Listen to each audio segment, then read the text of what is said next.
Poštovani građani Bosne i Hercegovine koji Svečanu akademiju u povodu Dana nezavisnosti pratite iz svojih domova u Bosni i Hercegovini i drugdje, poštovano rukovodstvo Fondacije Alija Izetbegović, predstavnici zakonodavne, izvršne i sudske vlasti u Bosni i Hercegovini, vaše ekscelencije, eminencije, dame i gospodo.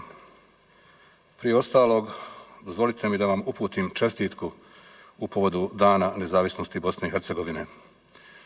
Izražavam zahvalnost Fondaciji Alija Izetbegović koja je poduzela značajne napore na organizaciji večerašnje Svečane akademije u povodu Dana nezavisnosti Bosne i Hercegovine, ali i napore da ispune svoju misiju započetu u prethodnoj godini, djelujući kao vjerodostojan baštinik bosansko-hercegovačkog pluralističkog nasljeđa, vjere u slobodu i ljudska prava, kojima se potvrđuje historijska uloga rahmetli Alije Izetbegovića u obnovi nezavisnosti države Bosne i Hercegovine i odbrani od agresije u odbrambeno-oslobodilačkom ratu 1992.-1995. godine.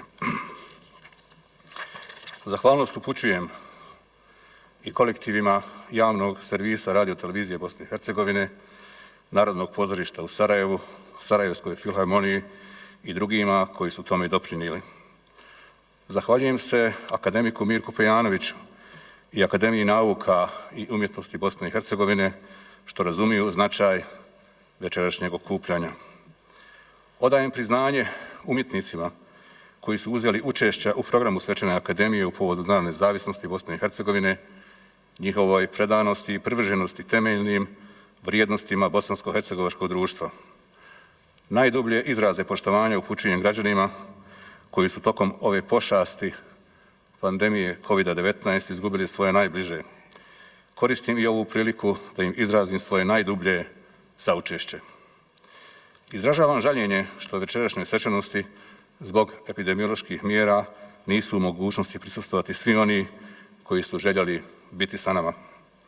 Poštovane dame i gospodo, 1. marta širom Bosne i Hercegovine i svijeta obilježavamo Dan nezavisnosti naše domovine. Prije 29 godina gotovo 2/3 građana opredijelilo se za nezavisnu i suverenu Bosnu i Hercegovinu, državu ravnopravnih građana i naroda, Bošnjaka, Srba i Hrvata, kao i pripadnika drugih naroda koji u njoj žive. Bila je to jedna od najznačajnijih odluka za Bosnu i Hercegovinu u njenoj historiji.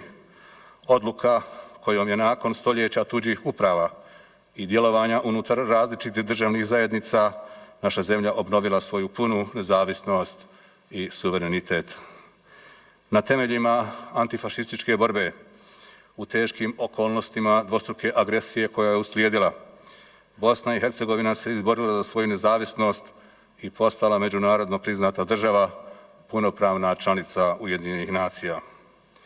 Breme odgovornosti koje nosimo poslije tolikih žrtava, etničkog čišćenja i genocida je bolno i teško, ali je još teže onima koji ne uče iz svoje prošlosti, jer je napuštanje kulture sjećanja uvijek prethodilo ponavljanju zločina.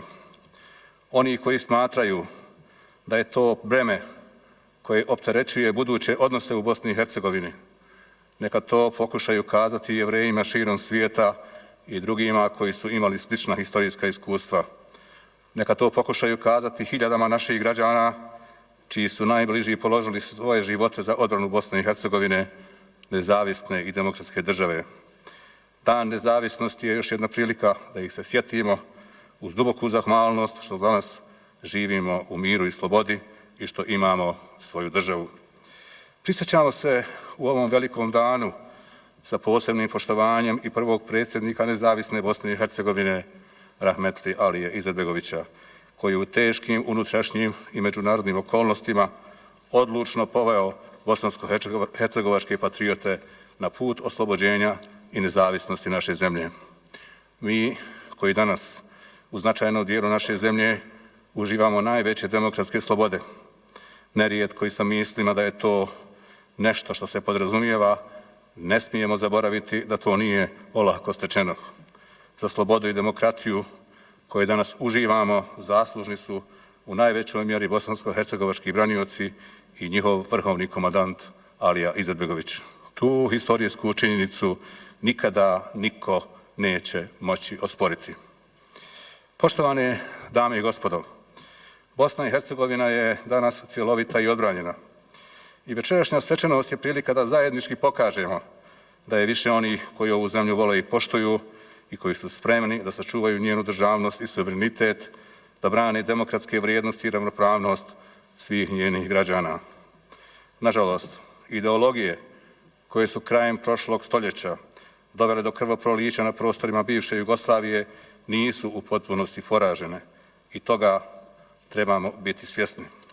Bitka između onih koji nastoje očuvati pluralistički karakter i tolerantni duh bosansko-hercegovačkog društva i oni koji izazivaju, raspiruju i produbljuju kulturne, etničke i vjerske razdore nije završena.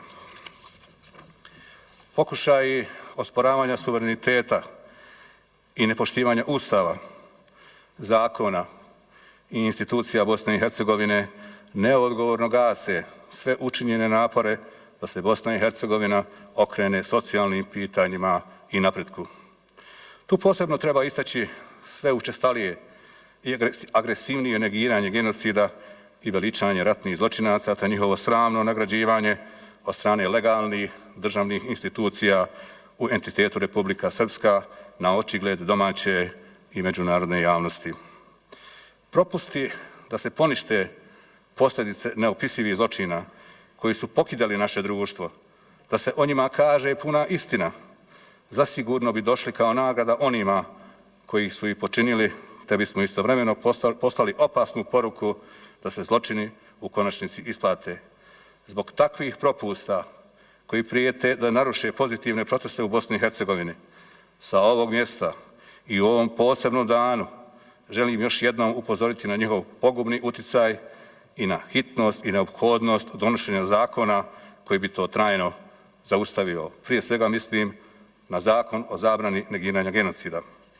Poštovane dame i gospodo, demokratska izgradnja naše države je proces koji traje, ali je to nesumnjivo jedini proces koji može budućim generacijama osigurati život u prosperitetnoj i stabilnoj Bosni i Hercegovini. Potencijali i resursi kojima naša zemlja raspolaže uz odgovornu ekonomsku politiku, pažljivo usmjerenu na njihovo korištenje, dugoročno mogu osigurati napredak i blagostanje za sve građane. Jedina zajednička budućnost koja je ostvariva je ona koja je prihvatljiva svim dobronamjernim ljudima u ovoj zemlji. Takvu budućnost gradit ćemo svim snagama jer to je dug kojeg imamo prema budućim generacijama. Hvala vam na pažnji.